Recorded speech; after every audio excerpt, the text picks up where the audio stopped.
All right, cool. So we are live. Hello, Michael. Hey, how you doing, Remy? Good. How are you? I'm doing awesome. Awesome. Happy Wednesday. Happy Wednesday indeed. Yes. It's a chillier Wednesday than usual here in Austin, but whereabouts are you? I'm in North Carolina, so the Triangle area, Raleigh, Durham, Chapel Hill, and actually it's chilly here too. It's probably 48 degrees. So, All right. it's been we got that cold front that came through. Yeah. Well, I mean, the season shifts are pretty real. We'll see if this year we get another, what they called them here was a snowmageddon. It's really remember that The one time, yeah, it's like national news. Oh, great. We are in it. I welcome the cold weather being down in the South. I'm originally from the New Jersey, upstate New York area. So Yeah. when it's Christmas time and it's 75 degrees, it doesn't feel like Christmas. So I much welcome the cold weather. Yeah. Well, hey, the season shifts are always welcome, right? Yeah. And there's nothing like the first snowflakes. So, in spirit of that, I'll actually start our snowflakes here. Since while we're at it, awesome. Well, Michael, we're here to chat about the material sampling world, right? Before we get into that, let's learn more about each other. So, share a bit about yourself. What's your intro? Yeah, so I've been in the kind of the materials construction design business pretty much my whole life. Started as a kid. My dad was in specialty construction. Grew up around materials and making things. My dad was somewhat of an inventor, so always putting things together and crafting all kinds of different things.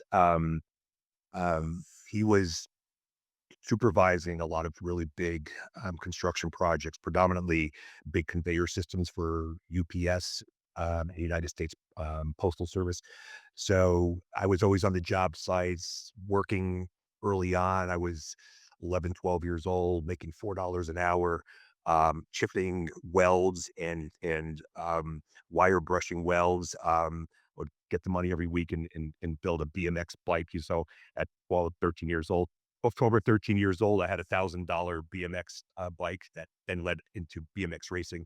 But early on, 15, built our own house. My dad said, "Hey, we're going to build your mom a house. Don't make any plans for the summer when school gets out." And from the day after school got out till the end of the summer, we built the house and get it closed in before the winter time.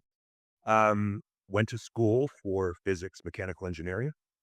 I focused on the mechanical engineering side a lot on material science.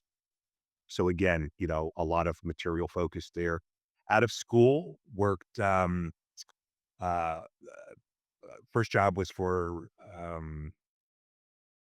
Forgot my first job was for. Um, how could I forget my? So many. Well, I mean, that did depend in some to some degree. It's interior science is a lot of stuff. So But anyway, so I moved into construction management because somebody said, "Hey, you'd be really good in construction management." And I'm like, "Well, listen, I don't know what that really means, but my dad was in construction. I grew up in a construction family, so sure." So again, around material specification, always looking at the submittal process being part of, getting the samples, stamping them, sending them to the architect. And then that led me to North Carolina. So from upstate New York to North Carolina, again, still in the construction industry, branched off and got into working for somebody out west in specialty concrete materials. Um, I traveled the United States putting on presentations to design firms trying to peddle this really cool concrete material. That led me to start my own manufacturing business in specialty concrete materials. So we developed sustainable concrete materials with recycled glass and other components. It was started from credit cards. I did the same thing. I kind of spearheaded business development while I had somebody else spearhead the manufacturing part of it. And again, interaction with architects, designers, builders around the world, sending out hundreds of thousands of samples, wanting to work with the biggest architectural firms in the world. So knowing that, I knew that the fit and finish of our samples and the packaging and everything had to be its best, at least the best tool we could afford at the time. Um, Sold my business in 2012, after 12 years of being in business. So again, the story there started with credit cards, went balls to the wall, worked my butt off, and 12 years later sold it to a really well-known player in the architectural design product world. And and from there, it led me into I took kind of a hiatus, did a little consulting, and blew into the agency side of the world, advertising and marketing and branding. Not really understanding really what it was and where it came from, the history of marketing and the Mad Men world, but I was always infatuated with it. So I did that for 5 years. I brought in a number of big manufacturers on the material side. So we were agency of record for marketing communications for these companies. So that allowed me to be part of all these different touch points and kind of design development strategy type exercises. Um, from there, moved into uh, I worked for a Chinese manufacturing company in solid surface, acrylic solid surface. Um, Very interesting story, but basically started with very few to little assets, a name, a website, couple brochures, and a industrial looking silver metal sample box. And CEO said, I want to build a global brand. And I said, sure, let's do it. I had no idea how the hell I was going to do it. I've never done anything like that before, though I've been part of branding and having my own business.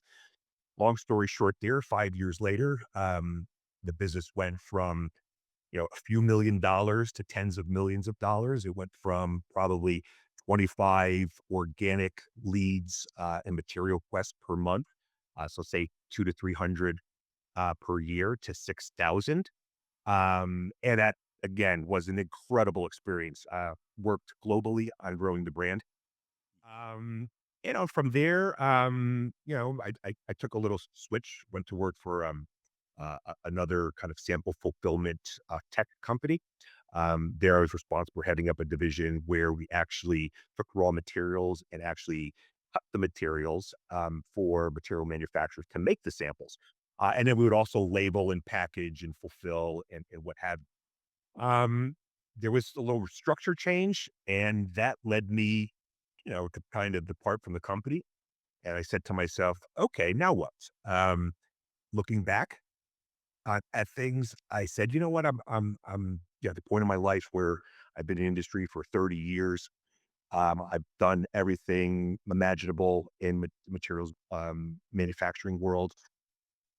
I want to do something on my own again. I want to be a solopreneur, and I really want to niche down on what I do instead of being super broad, like typically my mind typically goes. I want to niche down predominantly on material manufacturers and material marketing. And my purpose with Material AF really is to help material manufacturers and marketers be successful. And that could be successful either from the sample experience, which the AF audit is all about, or it could be helping material manufacturers solve business problems creatively, whether it's strategy, marketing, branding, sales, whatever it is, mm, manufacturing processes, that sort of thing, color material development. So that's kind of where I am now. It's really giving back and um, looking at the lives of material manufacturers and especially material marketers. They have, in my opinion, very challenging roles and sometimes underappreciated, overworked, under budgeted, with a lot of unrealistic expectations. So I'm here to, make their lives hopefully easier. Yeah, absolutely.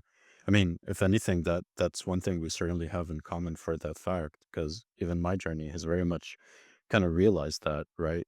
So coming more from the tech side of things, but having been more in like, what does digital design mean, right? How does a building get communicated to different stakeholders?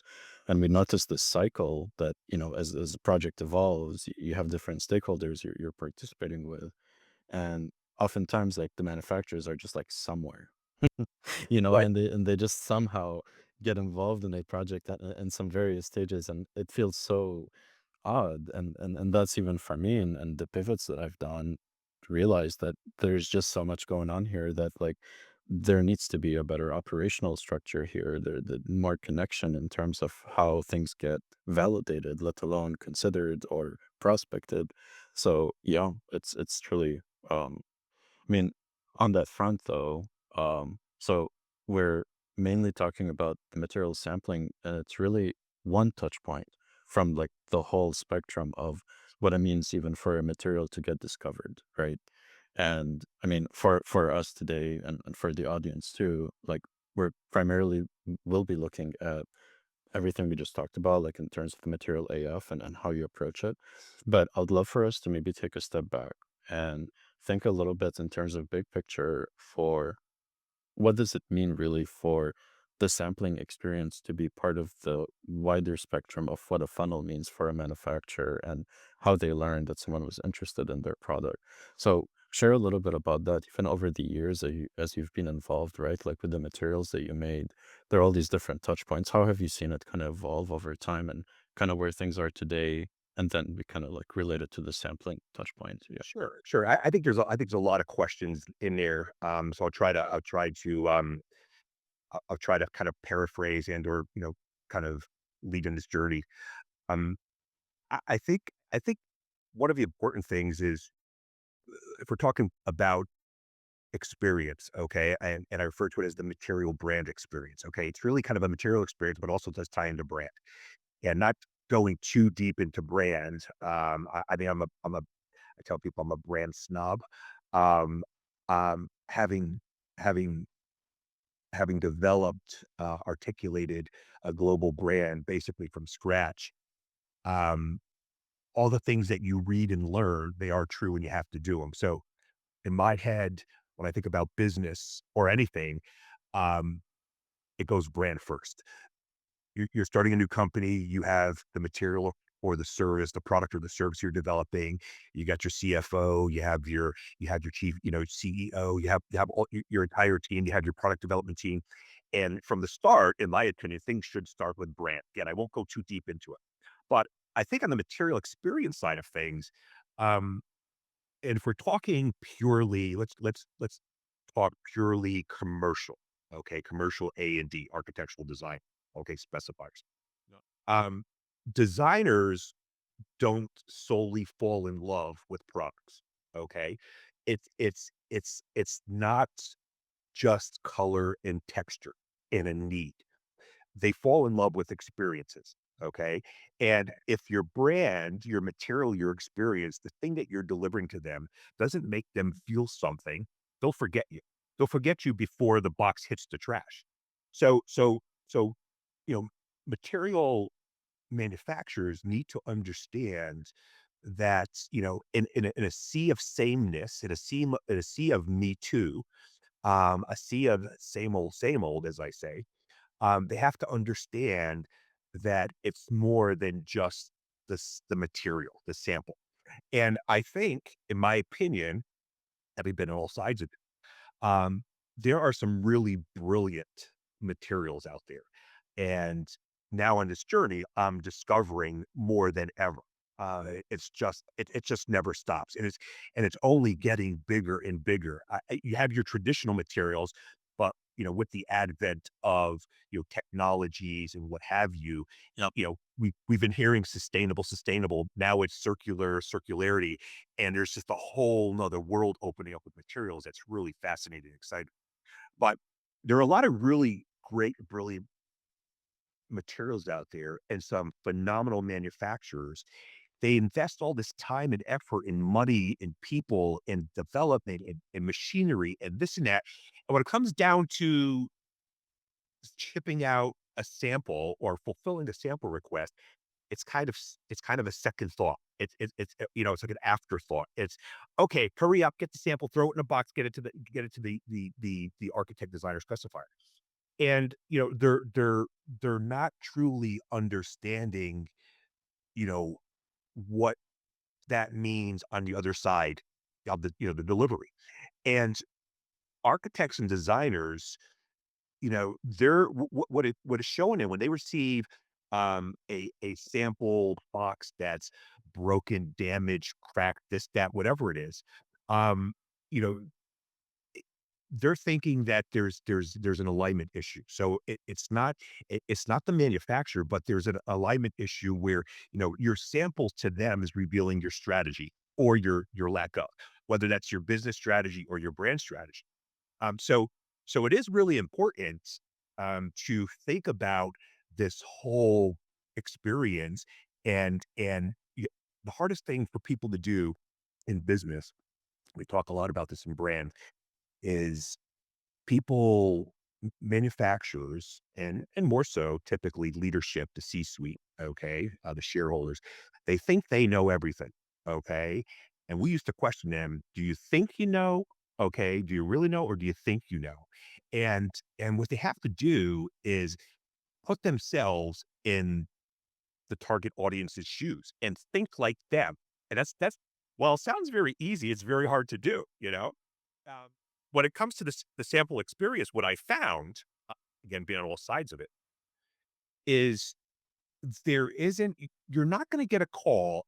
The only call you're going to get when somebody receives your samples is either A, I didn't receive your samples, where the hell are they? Or two, I received your samples and the box was all jacked up, the samples are broken or whatever. You're not gonna get a call on, "Oh, hey, hey, Rami, this is, Michael from Gensler. Yeah, I received your sample box and the experience was just really poor, man. And, there was dirt in the box and like my hands got dirty and the labels were crooked. And, you're not going to get that call. So That it's feedback loop is basically just missing out of the whole it, like process. Yep. Hmm. exactly. And sometimes, um, the material manufacturer, the people actually fulfilling the orders, cutting the samples, labeling the samples, cleaning them, assembling the boxes, they know what the problems are, and sometimes it could be a attention to detail issue, could be a quality control, quality assurance issue. It could be that the people assembling know they're going to leadership shareholders say, "We need to fix this," and shareholders say, "Shit, just get the samples out. We got 300 boxes to fill. Just get it out." And so it takes someone on the outside looking in and offering an unbiased perspective and input on what the experience really is. And and it's not, so leading into material AF, the idea behind it is not really to call out those that, material manufacturers that are doing it wrong. There is a call out, and I I ask material manufacturers to, one, if you think your material experience is the best, let's prove it. Send it to me and let's run it through the audit engine. If you're just starting out, or if you don't have the budget for something fancy, again, it's not all about who spends the most money. It's about the care, the story, the creativity, the connection of that sample experience. So to have someone like Material AF have this mechanism called the AF audit engine and the AF audit with the AF scorecard, the AF5 scale. This is something that's the industry's never had. And my hope is to create a benchmark for the industry, for the materials industry, to be rated, where in the design world, architects and designers will start relating to these numbers. AF1 is, kind of entry level, like you need help. AF5 is elite. It can't get any better than that. So I Actually, hope I answered your let's. question. Yeah. Well, actually, now that you mentioned that, let's maybe like take a look at that and like actually see what that actually means, right? So in this case, take a look here. Basically, we have a um, OTAN. OTAN. How would that be pronounced? Yeah, all time. OTAN. So, even just looking here, this is amazing what they're doing. So, what's their nutshell of the material of what they're actually providing? So, I see here eggshells, pistachio shells. So this seems like it's very amazing how it like repurpose. So it's part of like a circular economy kind of perspective here. Yep. Yeah, so okay, so I reached out to them, and it's interesting on my journey. How do how do I identify companies, and because there's so many of them, one would think you go to the biggest firms, and say, hey, this is annoying. This is what I do, and I am as part of who I am, and even looking at my past career, for some crazy reason, I always gravitate towards the underdogs. So when I was at the branding agency, we said we work for underdog brands. When I worked for the solid surface company, we were competing with the DuPont Dows of the world, the LGs, the Samsungs, the Hyundais of the world, and again, I work for underdog brands. So because I had a materials company started with credit cards, I feel for these people. And so when I come across something, I get sidetracked. I was like, wow, this is a really cool company. Uh, Probably knowing that their material experience is not going to be as big as someone like, a Corian or Caesar Stone or whatever.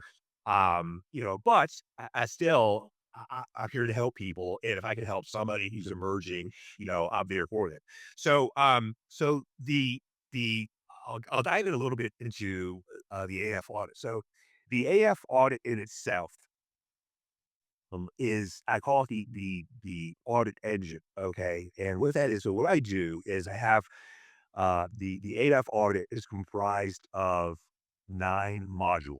Okay. There's 7 core modules, as you can see there, the chase or rival lines, unbox effect, lock strap, damage to green true. And then there's two what I call bonus modules. Okay. These modules are not scored. Okay. And that's the digital layer and the signature move. So either those are kind of the icing on the cake. Okay. That could elevate your score or kind of give you a little bit like, a bonus, that little star. Okay. And so in each of the modules, there's a number of criteria. Okay. And total over the 9 modules, there's close to 60, criteria. Okay. That criteria is fed into a very complex spreadsheet. Okay. So what I do is I reach out to a manufacturer and I tell them who I am. I'm Michael Bustin. I'm the first ever material brand critic in adult environment. I've been in the industry for close to 30 years. I critique and audit material experiences, brand experiences, and I rate them. And I not only share the information with my A&D global community, but I also provide constructive feedback to the marketing manufacturer so they can level up their game. So I'm not here to ping anybody. I'm not here to say this one's better than that one. I'm here to help everybody, but I'm here to point out some of the I don't want to say deficiency, but more what are the opportunities you're missing. Opportunities. Yep. Right. Everything can be improved. So yeah, there's always So work. Yep. so what I do, there's actually two parts of the AF audit engine. What I mean by that is there's an analog part, okay, to the critique.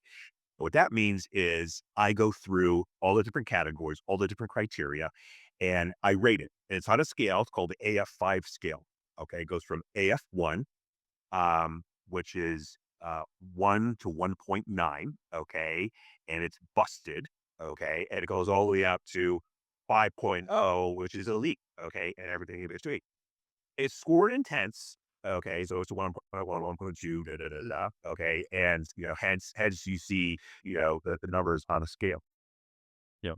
I gave a granularity here actually. You're a So prior, I go through the entire process, based on an analog process. I take pictures of everything. Okay, so I take pictures of the receival, the opening, packaging, unboxing, details, et cetera, et cetera. If there's any issues, bends, scratches, chips, whatever. Okay. And I resort. circle here. We have like with the cust, for example. Yeah. So yes, so that was a good one. Okay, so palette. It was interesting about that. It was twofold. Uh, um, our tagline here is no beige, no boring. Okay, Sure. and no beige, no boring. It's not solely about color. It's really about mindset. Okay. What we mean by that is beige is playing it safe. Okay. You're blending in. You're designing not to offend. Okay. And here, we reject when we say no beige, no boring. It means choosing conviction over comfort. We're building material brands with personality, confidence, and presence. Um, um, your material experiences can be bold because if they're not bold, they're quickly forgotten. Okay, the interesting thing with palette was when I unveiled it, what was it? It was a beige, and it was like, oh, so no beige, no boring. Well, it's not about the color. I do post a lot about beige boxes, and I'm like, damn it. But the cool thing, and I said this in my audit, is online. It says if you're going to do a beige box, this is the way to do it because it was a beautiful constructed beige box, great materials, embossed. It was perfectly done. So I get this box and I'm super excited. I open it up like, wow, this box is beautiful. And it came actually in a shipper box, okay, which is another part of this.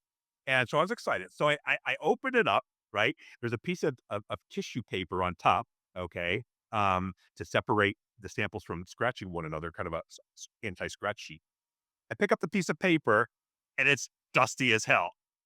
And it's this cobalt blue, beautiful glaze custom ceramic tile, and it's got dust all over it. And I'm like, you have to be kidding me. You went through all this, you shipped it from Europe and open it up. The first thing as a critic, I see a dusty sample. So yes, it's down to those little details. So Where would that fit in terms of the dimension? So like let's just give like a like this example is very specific, right? So like let's say a dusty sample once received, is that more on the arrival vibes? Is that the unbox effect? Like how where do you kind of put that in the spectrum? Oh, yeah, that's more of the fit and finish. Okay. The unbox effect is, just to go through it quickly, the arrival vibes is basically um well, actually the chase is I call up and how easy was it to get samples? Okay. And there's a number of criteria in it. Okay. Was it easy to get samples? Was there a follow-up call? Did the manufacturer call to make sure I received the samples? Was it a digital follow-up, an automated? Was it a phone call, an email? Arrival vibes is how does this thing show up? Okay, and a lot of it is focused on the shipper box. Okay, and I receive everything from a box and a DHL poly envelope to a, a used Home Depot cardboard box that's been taped 3 times to what it can be is a nice constructed box with maybe single color logo, some sort of messaging, some sort of branding, where it makes it exciting. Like, wow, there's something cool inside this box. Okay. The unboxing effect is once I open up the box, okay, how are the contents, okay, placed in the box and what type of contents were shipped? Is it just a box thrown in there, with a bunch of packaging peanuts? Was it nicely arranged? Did they include any type of branded swag? Are there any collateral elements? That sort of thing, okay? Um, the next component, is where's your, cherry ice? so like Art. got the arrival vibes. Oh, Yeah, yeah. So then Boxcraft goes into, um, auditing the actual either container, box, display, whatever it is, okay? Yeah, like it's and so your green mods. Those are these like moss walls? Samples? yes. So Green Moon get very interesting and probably one of the most surprising and coolest sample boxes I've opened because typically you're faced with a paint sample, hard material sample, whatever it is. And I open it up, there's all this greenery. And it smells phenomenal. I mean, it has this, for me, it has a eucalyptus smell, but it's various mosses, lichens, and foliage. And what the company does is, these are living organisms that don't require water. Okay, they stay green somewhat indefinitely. I think 5 to 7 years I read. And not only are they a natural living element that basically scrubs the air, but they also have an acoustic value to that. So it's also giving you like PEC felt. It's giving you that sound attention barrier. Plus, it's living and it's green and it's just phenomenal. when I opened that up, I was like, this is pretty amazing. So the box craft is really the construction of the box. Does it have a magnetic closure? Is the printing good? Are the edges chipping or falling apart, et cetera, et cetera. And then when you get inside the components, that where's the fit and finish. Okay. How are the sample presented? Are they chipped? Are they scratched? Are they square? How are the labels? Are the labels Avery labels? Are they direct print? Are they die cut, branded? On and on. So it gets gets into that or the audit. Green truth or claim check actually is, did the manufacturer provide any written documentation, whether it's some sort of a brochure catalog that talks about ordnance data, talks about the material, applications, that sort of thing. Okay. And green truth is there any information that tells a sustainability story? Okay. Yes, you read online, and that's what I'm seeing as well. What I'm seeing online is there's you contact the company, it's circular, it's sustainable. You go through the website, there's a lot of information. You get the material experience, and there's absolutely positively nothing in here. There's just some samples. And, you got to think that if somebody was giving this box of samples to somebody else and forgot the story, what is that story? Or if these samples were laying in a library at an architectural firm, and you open up the box and just saw maybe a name or no name on the box and some samples with a label on the back, and everything's obscure and vague, you just lost a connection. So that's where it gets into that component of the audit. And then the last two are the digital layer and signature move. Digital layer is there a connection between the received sample experience to something digital online? That could be simple as there's a QR code, like it was on a ton, not a ton, yes, it was on a ton, where there wasn't any information, but I checked the QR code and it went right to a product, downloadable PDF spec and tech sheet, which was pretty nice. And a signature move is basically, is there something extraordinary, something unique, some little element that put this thing like over the top?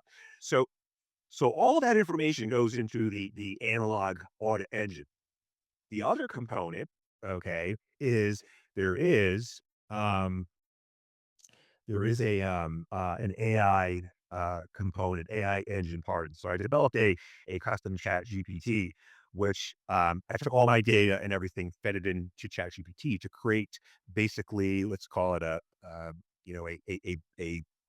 AI driven audit. So once I come up with the scores and information on the analog side, then I kind of do a check on the AI side. And then I compare the two, like, was close, was it not? And as I'm doing this, the AI is learning, you know, what to look for, that sort of thing. So there's two components of that. All that information, then I take all information, compile that information, and it gets um, recorded on what's called the AF scorecard or the AFI scorecard, and that visual presentation that you see, representation that you see. And it offers just a quick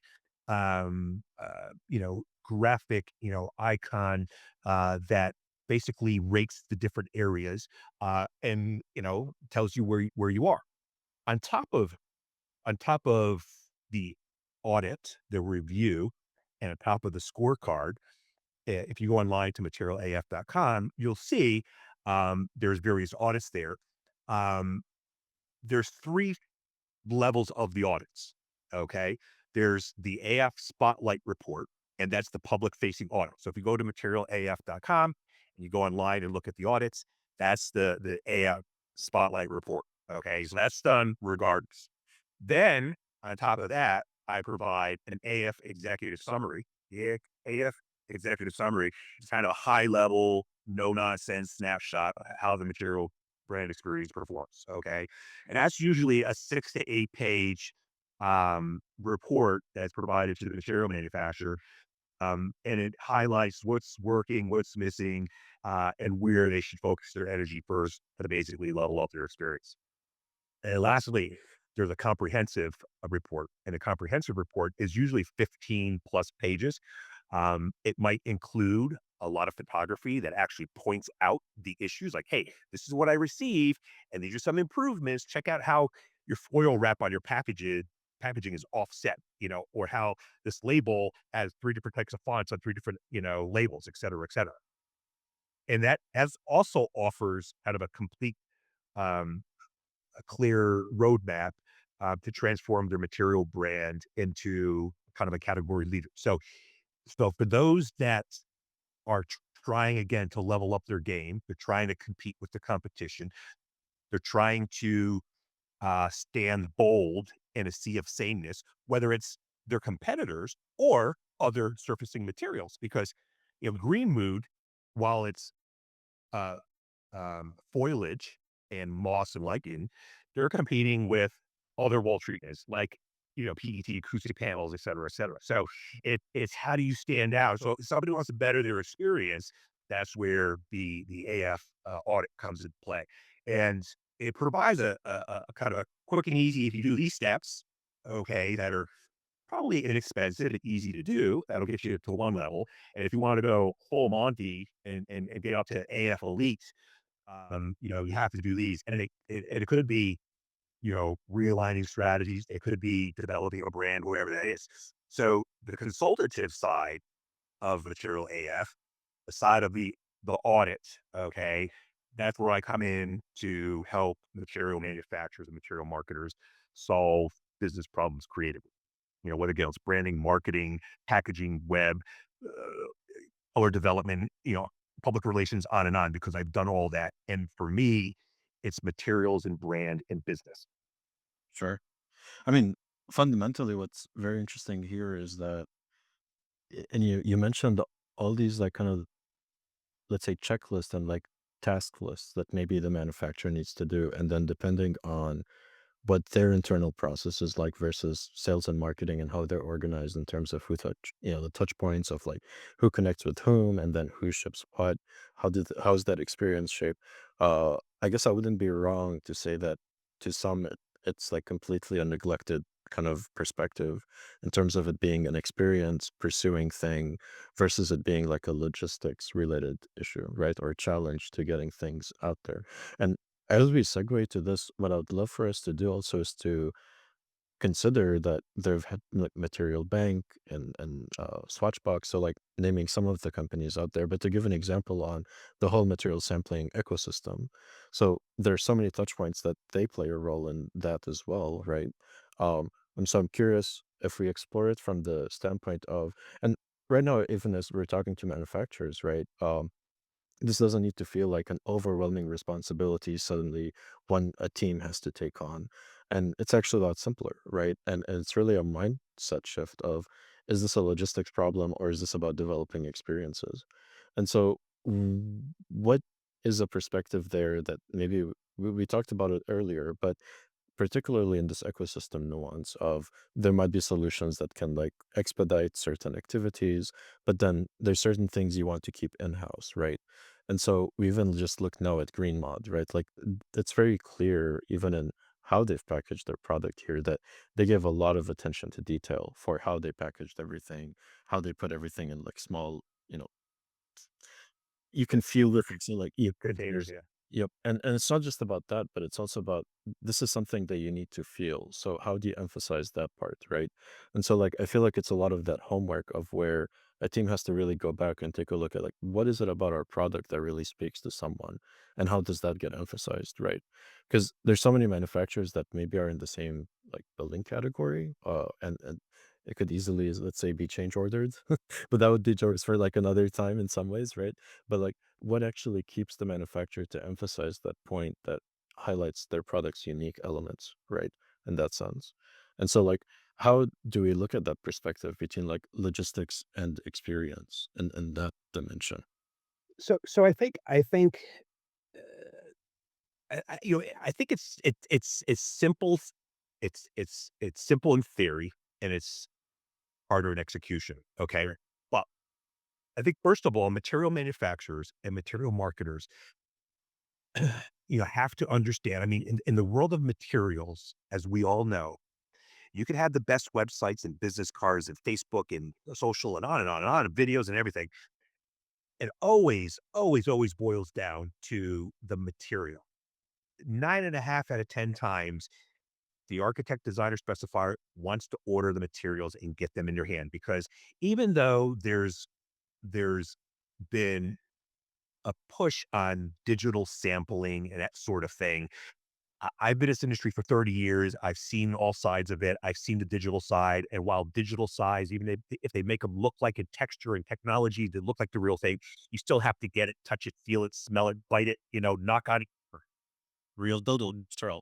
So It's always going to be there because you can't get a sense of the warmth and the solidity and materiality of that from a picture. No, you can't. Okay. So and see how it plays with other materials. Okay. Um, but I think it's important for material manufacturers and marketers to understand that there needs to be an experience. Again, if you're not creating an emotional connection, or if you're creating the wrong emotional connection with the creative, I'll combine them all with the creative, most likely you're losing out because that story is as important as I said to their story to their customer about what they're doing. Okay, so you have to understand the experience is so important, and when you have millions and millions of dollars behind that sample, and at the last step you send out a shitty box with a shitty sample, and you don't care just to fulfill a sample order because you're behind, you're losing. Okay, put yourself in the creatives chair, okay, seat. And if it was you and you were receiving this, like when you buy an iPhone, I'm not, I'm a Apple guy. So when I buy an iPhone or a Mac or whatever, and I go through that unboxing experience from severing the tissue or the cellophane wrap to picking up the box with that little bit of friction suction, all of it is just wonderful. And I know what I to expect on the inside. That resonates with me. So that's important. Number one. On the other side, on the material marketing and brand side, uh, uh, or on the brand side and or the manufacturing side, it's very, very, very important to set standards. Okay. Again, very simple. So once you have your presentation, whatever that is, and everybody agrees that this is the material experience we're sending out, the material box, the kit, and it could be um again when I talk to people, manufacturers, I'm like, send me, think of me as potentially your biggest customer. Like I'm Apple or I'm Google calling you to specify your materials in every Apple store in America. Okay. Send me whatever you want to send me to wow me. Okay. And again, it could be as simple as a little box because that's the best you have. Okay. But if you really want to go crazy, send me everything. Okay. Including swag and brochures and calendars. So but once everybody agrees on this is what we're sending out and you set those standards, you have to uphold those standards. Okay. And that's where it gets tricky because you could sit in a room and everybody could say, yeah, yeah, yeah. Shareholders, yes, I agree, send them out. And what happens is once it goes down the line, if you're not quality controlling, if there's not quality assurance, if you're not, if you're not upholding the standards, things get skewed. Even to a point if you're doing that internally, that's one thing. Okay. So you have to quality control, quality assurance, have standards, checklists, in house. If you're going through, let's say, a distributor, because material distributors, on a lot of occasions, they will, they might build up a material brand. So they might be working with a material company that doesn't have a presence in the United States. So they invest a lot of money.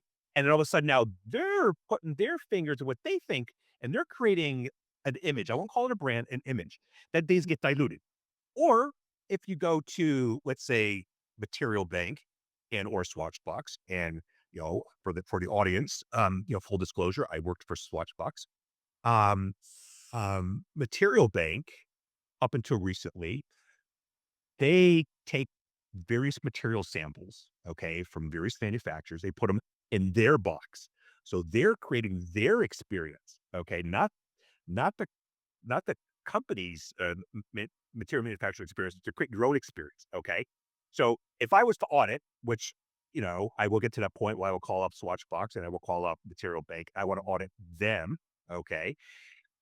Now Swatchbox is different. Swatchbox has a program like um, Material Bank, but they also have a enterprise program where actually they will get down to making the samples.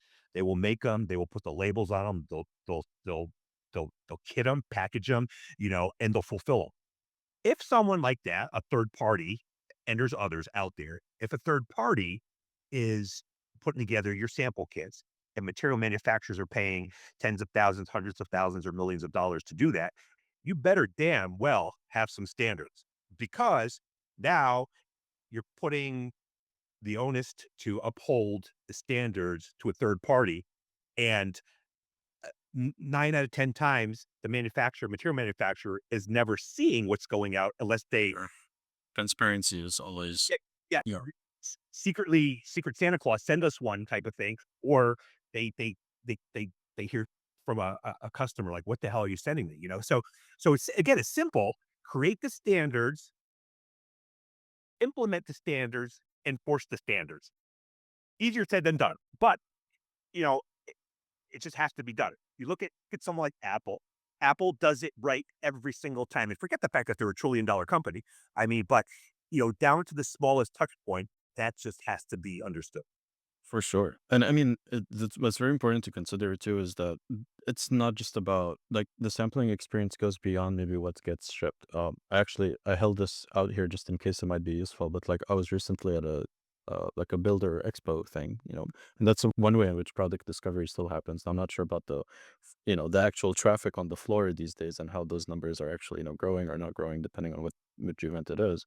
But what I found interesting with this, and I wanted to share as well, is that you can make one that applies to both. So like you can create a sampling experience that you can then provide to others in other channels. Like it doesn't have to be just very specific, right? To like this is just how we ship it.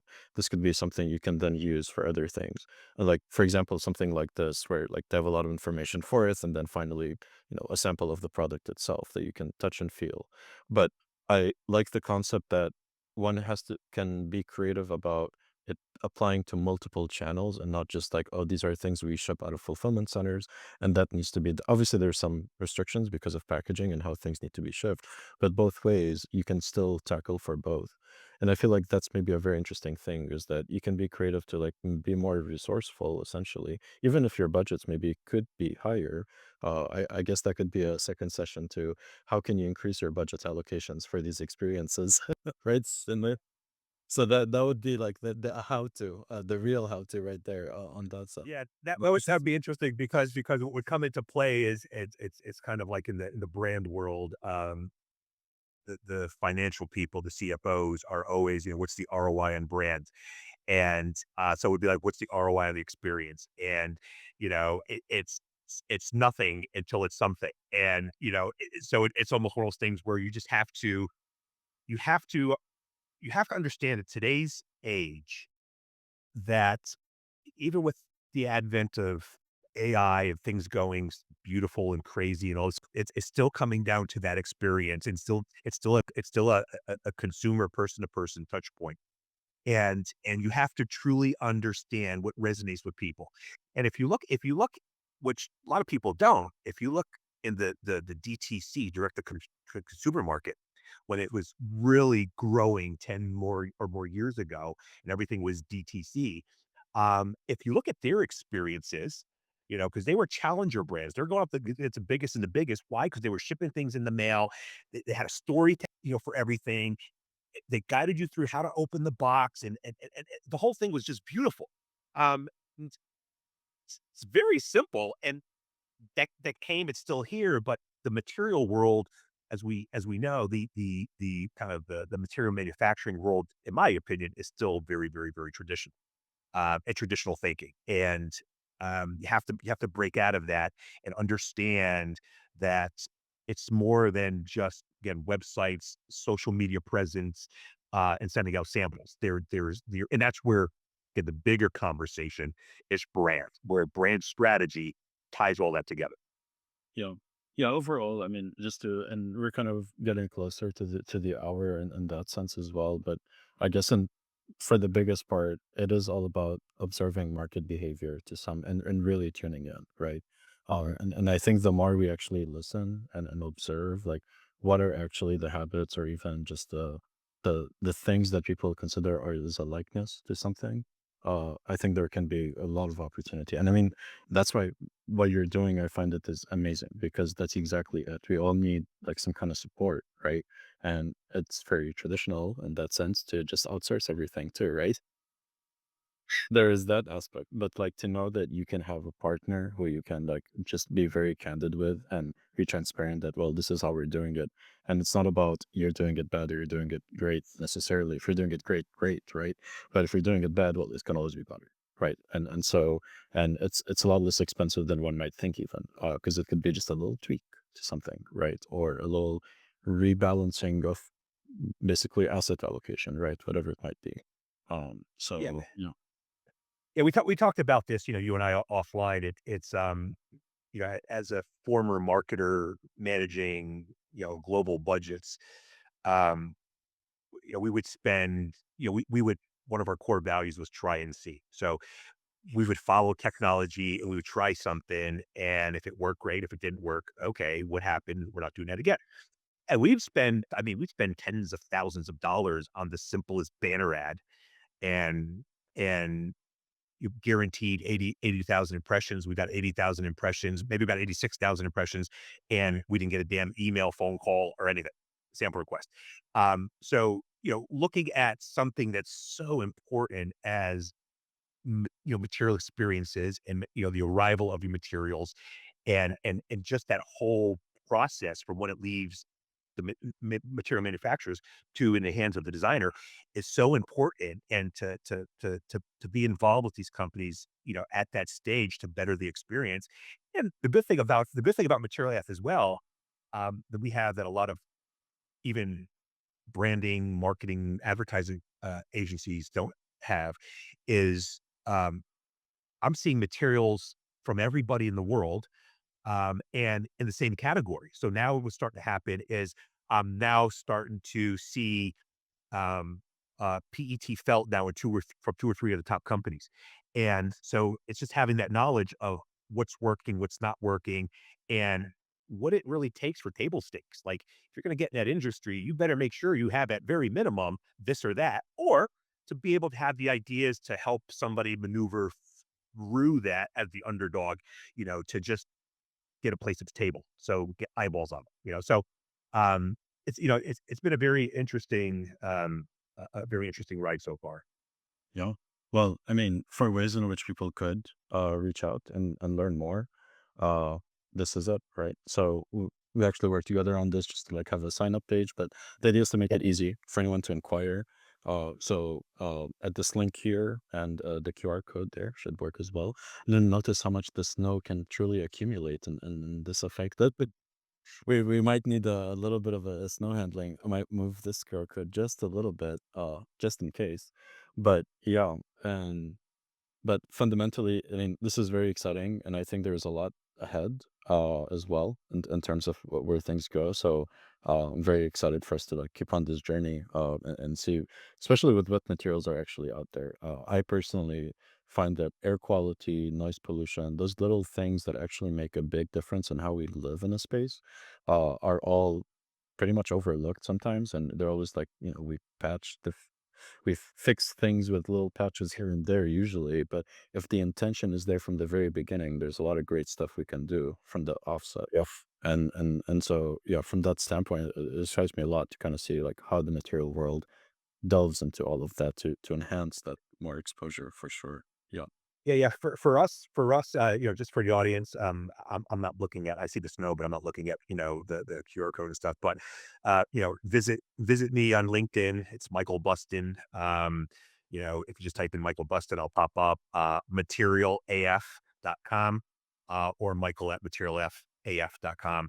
And as far as what's next for us, it's just a bigger stage. Bigger brands. Kind of a new movement. So we're going to take no beige, no boring, and actually build a movement, a community out of that. So hoping to um, enlist marketing material marketers around the world to kind of adopt this, no beige, no boring kind of mindset, and again, create a new standard that the world will measure against, uh, um, you know, and just make sure the industry is kind of waking up and moving in the right direction. Yep. Nope. It's a lot of collaborative effort for sure. So yep. Nope. Exciting roads ahead. Well, Michael, and for everyone else who joined here, I saw a few. We had a few people join in and all that. Not seeing any comments particularly. But a lot of this is recorded as well, so we get to share this later on as well with the audience and so on. So looking forward to that. Uh, but yeah,